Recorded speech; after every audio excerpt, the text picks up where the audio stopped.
Bapak, Ibu, saudara-saudari, dan anak-anak, selamat pagi, shalom. Shalom. Apa kabar? Baik. Bapak, Ibu, saudara-saudari, dan anak-anak yang diberkati. Dalam kehidupan kita telah merasakan berkat.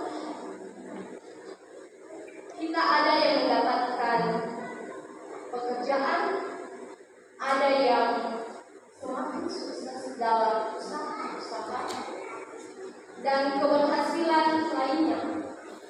Semua yang kita terima itu tidak semata-mata datang begitu saja, tetapi memerlukan usaha dan proses yang tidak gampang. Bapak, Ibu, saudara-saudari, dan anak-anak yang diberkati Tuhan, di balik itu ada tangan Tuhan yang luar biasa yang menopang dan menyertai kita. Hal ini membuat kita untuk terus mengingat dan terus bersyukur.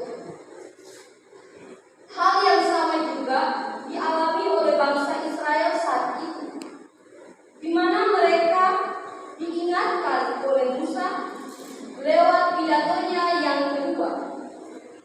Dalam pidato tersebut, dia mengingatkan kepada bangsa Israel saat itu untuk mengingat kembali segala hal yang dilakukan Allah bagi mereka ketika mereka ada dalam pengembaraan mereka di padang gurun yang memakan waktu 40 tahun. Hal ini tidak mudah, dan waktu 40 tahun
mendapatkan pencobaan seperti itu di mana kita mengembara kepada Tuhan. Tetapi ada pencobaan-pencobaan lainnya yang juga sedang kita alami, dan terkadang pencobaan itu tidak mampu kita lewati. Misalnya kita memiliki keinginan dalam diri kita ketika kita melihat seseorang yang mempunyai rumah yang bagus, lebih mewah, perhiasan mahal, dan lain sebagainya yang berkaitan dengan kekayaan. Kita cenderung terobsesi untuk memiliki hal yang sama seperti mereka, dan hal ini membuat kita menghalalkan segala cara. Kita tidak bersyukur dengan apa yang kita miliki. Bapak, Ibu, saudara-saudari, dan anak-anak, keinginan untuk memiliki apa yang tadi disebutkan tidaklah salah, tetapi segala sesuatu yang berlebihan selalu mempunyai implikasi negatif. Oleh karena itu, apa yang ditampilkan oleh kitab Ulangan pasal 8 ayat yang pertama hingga ayatnya yang 20 harus menjadi norma kehidupan orang Kristen, yaitu kita yang ada sekarang ini, menjadi orang Kristen yang berkualitas tinggi karena dimaknai sebagai suatu anugerah dari Tuhan Allah yang tidak dapat dikendalikan oleh situasi kehidupan. Bapak, Ibu, saudara-saudari, dan anak-anak yang dirahmati Tuhan, dalam ibadah minggu ini ada 4 hal yang ingin saya sampaikan. Yang pertama, kita harus mengingat pengalaman hidup dan menjadikannya sebagai guru.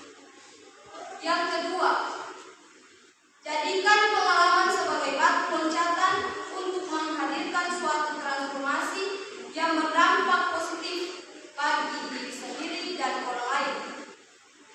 Yang ketiga, kita harus dapat bertahan dalam setiap situasi yang dialami dalam kehidupan kita, seperti salah satunya yaitu tidak menjadikan apa yang kita miliki, yakni kekayaan, dan tidak menjadikannya sebagai prioritas.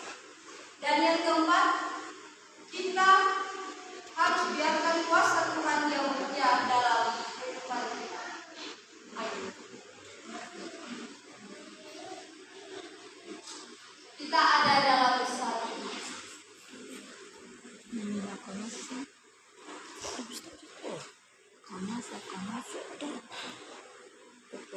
Harus pembacaan terus tuh apa rasa sama